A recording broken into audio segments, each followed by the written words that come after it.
નમસ્કાર દર્શક મિત્રો, હું છું જીગર. આપ જોઈ રહ્યા છો નર્મદા સમાચાર. સૌપ્રથમ જોઈશું આજના મુખ્ય સમાચારો. ભરૂચ દૂધધારા ડેરીમાં ચેરમેન તરીકે ઘનશ્યામ પટેલ અને વાઇસ ચેરમેન સંજય રાજ. ભાજપના ચેરમેન વાઇસ ચેરમેનના મેન્ડેટને સૌ ડિરેક્ટરોએ સ્વીકાર્યો. વાઇસ ચેરમેન તરીકે નર્મદાબેન વસાવાની પણ વરણી કરાઈ. આમોદ તાલુકા પંચાયતમાં મનરેગા, નલ સે જલ યોજના, શૌચાલય સહિતના કામોમાં ભ્રષ્ટાચાર મુદ્દે જિલ્લા કોંગ્રેસનો વિરોધ. તાલુકા પંચાયત કચેરીને તાળાબંધી પહેલા જ પોલીસે આગેવાનોને ડિટેન કર્યા. ભરૂચની ચર્ચાસ્પદ દૂધધારા ડેરીનું સુકાન પુનઃ એકવાર ઘનશ્યામ પટેલને સોંપવામાં આવ્યું છે, તો વાઇસ ચેરમેન તરીકે સંજયસિંહ રાજની વરણી કરાઈ. ભરૂચમાં 1000 કરોડનું ટર્ન ઓવર ધરાવતી મલાઈદાર દૂધધારા ડેરીમાં આજે ચેરમેન પદ માટે ચૂંટણી યોજાઈ હતી. પ્રાંત અધિકારી મનીષા માણાનીની હાજરીમાં આ પ્રક્રિયા હાથ ધરવામાં આવી હતી, જેમાં સર્વસંમતિથી પુનઃ એકવાર ઘનશ્યામ પટેલની ચેરમેન પદે વરણી કરવામાં આવી છે, જ્યારે વાઇસ ચેરમેન તરીકે સંજયસિંહ રાજના નામનું મેન્ડેટ ખુલ્યું હતું.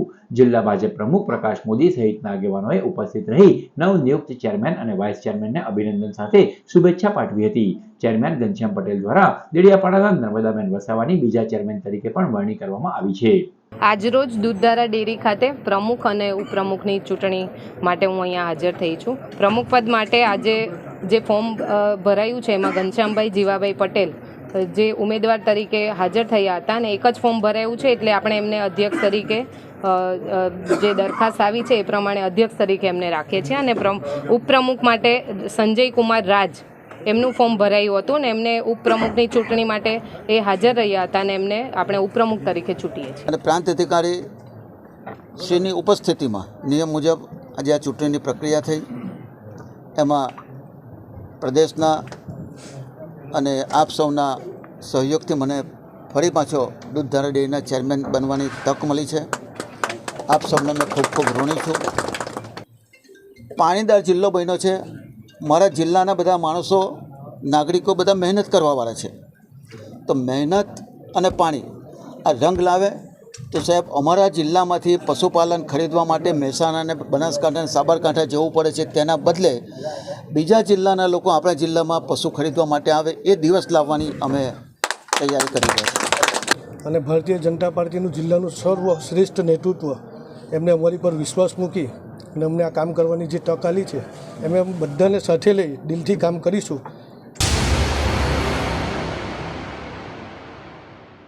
આમોદ તાલુકા પંચાયત કચેરીના મનરેગા, શૌચાલય સહિતના ભ્રષ્ટાચારના આક્ષેપ સાથે જિલ્લા કોંગ્રેસે વિરોધ પ્રદર્શન કર્યું હતું.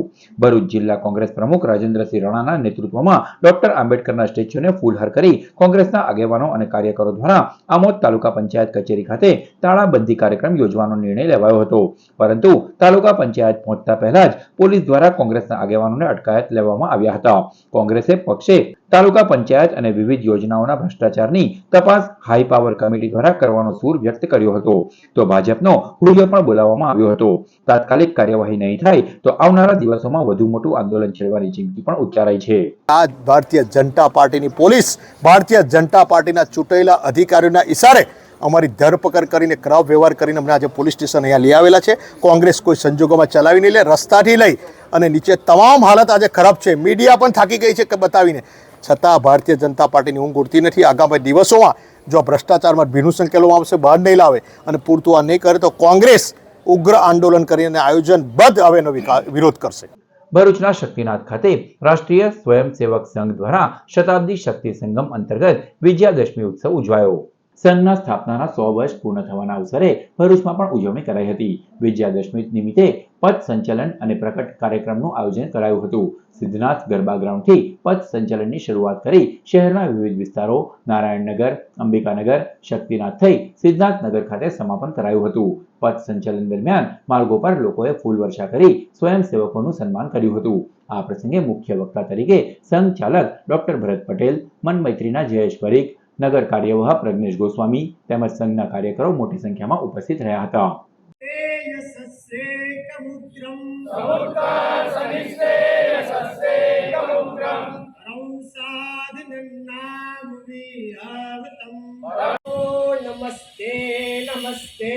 રાષ્ટ્રીય સ્વયંસેવક સંઘ શતાબ્દી વર્ષની ઉજવણી આખા ભારતમાં થઈ રહી છે, ત્યારે આખા ભારતમાં તાલુકા અને નગર સ્તરે શ્રી વિજયાદશમી ઉત્સવનો કાર્યક્રમ થઈ રહ્યો છે, ત્યારે આપણા ભરૂચ વિસ્તારના 4 નગર, એમાંના એક નગર એવા શક્તિનાથ નગરમાં આ વિજયાદશમી ઉત્સવનું આયોજન થયું, જેનું સ્થાન સિદ્ધનાથ ગરબા ગ્રાઉન્ડ રાખ્યું હતું, જેમાં દરેક વસ્તીમાંથી સંઘની રચના પ્રમાણે જે 11 વસ્તી છે એ દરેક વસ્તીમાંથી સ્વયંસેવકો ઉપસ્થિત રહ્યા હતા અને પથ સંચલનમાં ભાગ લીધો હતો.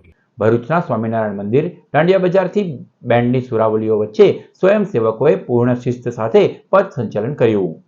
દાંડિયા બજાર સ્વામિનારાયણ મંદિરથી વિજયાદશમી નિમિત્તે નીકળેલ આરએસએસનું પથ સંચલન જૂના ભરૂચમાં વિવિધ માર્ગો પર ફર્યું હતું. જૂના ભરૂચના મુખ્ય માર્ગો ઉપર નગરજનો દ્વારા ઠેર ઠેર ફૂલોથી તેઓનું સ્વાગત કરવામાં આવ્યું. વાલ્મીકી સમાજ, ઘોઘારાવ મંદિર, ગાદીપતિ જય મહારાજ ઉપસ્થિત રહ્યા હતા. ભૃગુનગર કાર્યવાહ વિજય પાટીલની હાજરીમાં મુખ્ય વક્તા કિરીટ સોપારીયાએ સમાજ અને રાષ્ટ્રના કલ્યાણમાં સંઘની ભૂમિકા અંગે માર્ગદર્શન આપ્યું હતું.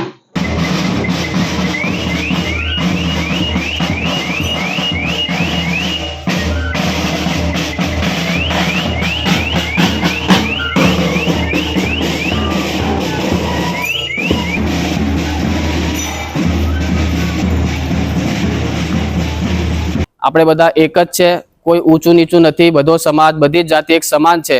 આને અનુલક્ષીને આખા વર્ષ દરમિયાન કાર્યક્રમ ચલાવવામાં આવવાના છે. આ પ્રકારે 5 પ્રકારના જે અલગ અલગ નક્કી કરેલા વિશેષ કાર્યક્રમ છે અથવા કહીએ કે વિચારો છે, એ આખા સમાજમાં આ 5 વર્ષ દરમિયાન થવાના છે. અને આજે આપણે ભૃગુનગરમાં કીધું એ પ્રમાણે વિજયાદશમી તેની શરૂઆત થઈ ગઈ છે અને આખા વર્ષ દરમિયાનના કાર્યક્રમો સમાજ સુધી પહોંચશે. ભરૂચ વેજલપુરમાં કિન્નર સમાજના અગ્રણી દીપા કુંવરના અધ્યક્ષસ્થાને આરએસએસનો વિજયાદશમી તથા શસ્ત્ર પૂજનનો કાર્યક્રમ ઉજવાયો. આરએસએસના 100 વર્ષ પૂરા થતા શતાબ્દી વર્ષના કાર્યક્રમના ભાગરૂપે ભરૂચ શહેરના વેજલપુર વિસ્તારમાં વિવેકાનંદ પ્રભાત શાખાનો વિજયાદશમીનો ઉત્સવ ઉજવાયો. સંઘની પ્રથા મુજબ પથ સંચલન બંબાખાનાથી મોહમ્મદપુરા સર્કલ, જૈન દેરાસર અને નૈના ચોક થઈ સંઘ સ્થાને આવ્યું હતું. સાથે જ શસ્ત્ર પૂજનનો કાર્યક્રમ પણ રાખવામાં આવ્યો. કાર્યક્રમમાં 100 જેટલા સ્વયંસેવકોએ પથ સંચલનમાં ભાગ લીધો. જિલ્લા પદાધિકારી પ્રજ્ઞેશ મિસ્ત્રી, કાર્યવાહ નિમેશ પટેલ, મુખ્ય શિક્ષક સંજય પરમાર તેમજ અલ્કેશ મિસ્ત્રી, જિગ્નેશ માછી સહિતે જવાબદારી નિભાવી હતી.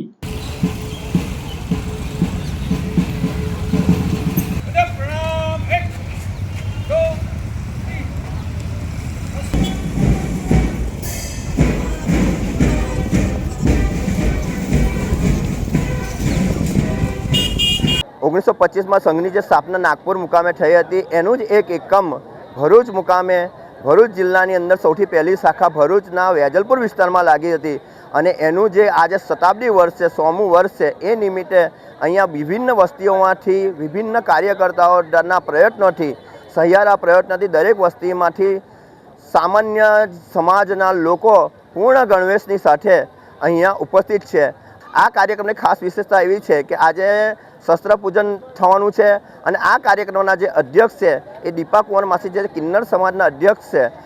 આ પ્રકારના આખા ભારતમાં કોઈ જગ્યા પર એવી સ્થિતિ નથી અને આ પહેલો જ કાર્યક્રમ અહીંયા થઈ રહેલો છે કે જેમાં આ સમાજના અગ્રણી તરીકે અમે બોલાવેલા છે. ઝાડેશ્વર અંબા માતા મંદિર પાસે નર્મદા નગર આરએસએસ દ્વારા પૂર્વ ધારાસભ્યની ઉપસ્થિતિમાં વિજયાદશમીનું પર્વ ઉજવાયું. ભરૂચ નર્મદા નગર વિજયાદશમી ઉત્સવ અને પથ સંચલન ઝાડેશ્વર અંબા માતા મંદિર પાસે યોજાયું હતું. નર્મદા નગરમાં વિજયાદશમી ઉત્સવ નિમિત્તે પથ સંચલન તથા પ્રગટ કાર્યક્રમમાં પૂર્વ ધારાસભ્ય દુષ્યંત પટેલ સહિત સંઘના આગેવાનો અને કાર્યકરો જોડાયા હતા.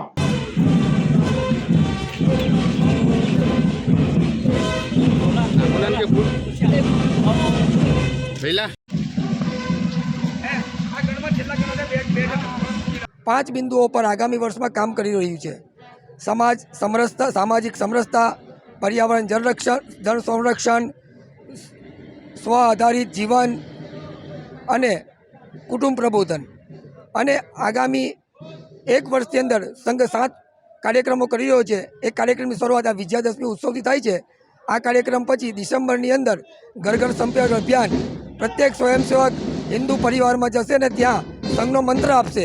એ ત્યારબાદ ફેબ્રુઆરીની અંદર વિરાટ હિન્દુ સંમેલન કરવાના છે અને સમાજની અંદર વિજયજીની વૃત્તિ ઉત્પન્ન કરવા માટે સંઘ કાર્યરત છે. અંકલેશ્વરના સારંગપુરના લક્ષ્મણનગર વિસ્તારમાં ગેરકાયદેસર વસવાટ કરતી 3 બાંગ્લાદેશી મહિલાઓને ક્રાઇમ બ્રાન્ચે ઝડપી પાડી તેઓ વિરુદ્ધ કાયદેસરની કાર્યવાહી હાથ ધરી. ભરૂચ ક્રાઇમ બ્રાન્ચના કર્મીઓએ અંકલેશ્વરમાં સર્ચ ઓપરેશન હાથ ધર્યું હતું. દરમિયાન પોલીસ કર્મીઓને માહિતી મળી હતી કે સારંગપુર ગામે રાજપીપળા રોડ ઉપર આવેલ લક્ષ્મણનગરમાં રોયલ બિલ્ડિંગમાં 2 બાંગ્લાદેશી મહિલાઓ રહે છે. માહિતીના આધારે તપાસ કરતા રોયલ બિલ્ડિંગ એ બિલ્ડિંગ રૂમ નંબર 208માં 2 બાંગ્લાદેશી મહિલાઓ હાજર હોય જેઓની પાસે ભારતમાં રહેવા માટે કોઈ પણ યોગ્ય વિઝા ન હોવાનું બહાર આવ્યું હતું. પોલીસે આ મામલામાં રૂકૈયા પુરકન રશીદ રહે ઢાકા બાંગ્લાદેશ, પરવીન ઓહલ અબ્દુલ સત્તર, રૂના મોહમ્મદ શેખ ની અટકાયત કરી હતી. આ મહિલાઓ ઘૂસણખોરી દ્વારા અમદાવાદ અને ત્યારબાદ અંકલેશ્વર આવી હોવાની આશંકા છે. ક્રાઇમ બ્રાન્ચે તેઓને જીઆઈડીસી પોલીસને હવાલે કરી વધુ તપાસ હાથ ધરી છે. અંકલેશ્વર તાલુકા પોલીસે ધંધાકીય અદાવતમાં જીવલેણ હુમલો કરવાના ગુનામાં સંડોવાયેલ 5 આરોપીઓને ઝડપી પાડી કાયદેસરની કાર્યવાહી હાથ ધરી. ગત તારીખ 25 સપ્ટેમ્બરના રોજ ફરિયાદી અને માલાભાઈ આઈસર ટેમ્પો જીઆઈડીસીમાં આવેલ પેપ્સી કંપનીમાં ચાલતો હોય જે પોપટ ગાળાભાઈ અલગોતરને ગમતું નહીં હોય જે બાબતે રીચ રાખી ઘાતક હથિયારો વડે પોપટ અલગોતર અને સહિત અન્ય 4 ઇસમોએ ફરિયાદી તેમજ સાહેદ માલાભાઈ બાલાભાઈ લોખંડના પાઇપ અને કુહાડી તેમજ લાકડી વડે માર મારી મોતને ઘાટ ઉતારવાની કોશિશ કરી હતી અને અપશબ્દો ઉચ્ચારી ધમકી આપી હતી. આ મારામારી અંગે તાલુકા પોલીસે ગુનો નોંધી મુખ્ય આરોપી પોપટ અલગોતર, ગુગા અલગોતર, ગગજી અલગોતર, મનોજ અલગોતર તેમજ ગોપાલ અલગોતરને ઝડપી પાડ્યો હતો અને કાયદેસરની કાર્યવાહી હાથ ધરી છે. પોદાર જમ્બો કિડ્સ અંકલેશ્વર ખાતે આજે રહેવા મેરેથોન ટ્રસ્ટના સહયોગથી ટ્રી પ્લાન્ટેશન ડ્રાઈવ કાર્યક્રમનું આયોજન કરવામાં આવ્યું. વૃક્ષારોપણના કાર્યક્રમમાં મુખ્ય મહેમાન તરીકે મામલતદાર કરણસિંહ રાજપૂત, કુંજલ પટેલ અને ગેસ્ટ ઓફ ઓનર તરીકે ડોક્ટર આતિક મુબારક ઉપસ્થિત રહ્યા હતા. મહેમાનોએ બાળકોને વૃક્ષારોપણનું મહત્વ સમજાવ્યું હતું અને એક વૃક્ષ માં કે નામ અભિયાનને પ્રોત્સાહન આપ્યું હતું. બાળકોએ ઉત્સાહપૂર્વક કાર્યક્રમમાં જોડાયા હતા અને પોતાના હાથોથી વૃક્ષારોપણ કર્યું હતું. સમાચાર પૂર્ણ કરતા પહેલા મુખ્ય સમાચારો પર ફરી એક નજર. ભરૂચ દૂધધારા ડેરીમાં ચેરમેન તરીકે ઘનશ્યામ પટેલ અને વાઇસ ચેરમેન સંજય રાજ. ભાજપના ચેરમેન વાઇસ ચેરમેનના મેન્ડેટને સૌ ડિરેક્ટરોએ સ્વીકાર્યો. વાઇસ ચેરમેન તરીકે નર્મદાબેન વસાવાની પણ વરણી કરાઈ. આમોદ તાલુકા પંચાયતમાં મનરેગા, નલ સે જલ યોજના, શૌચાલય સહિતના કામોમાં ભ્રષ્ટાચાર મુદ્દે જિલ્લા કોંગ્રેસનો વિરોધ. તાલુકા પંચાયત કચેરીને તાળાબંધી પહેલા જ પોલીસે આગેવાનોને ડિટેન કર્યા. તો આ હતા અત્યાર સુધીના નર્મદા સમાચાર. નવા સમાચારો સાથે ફરી મળીશું. નમસ્કાર.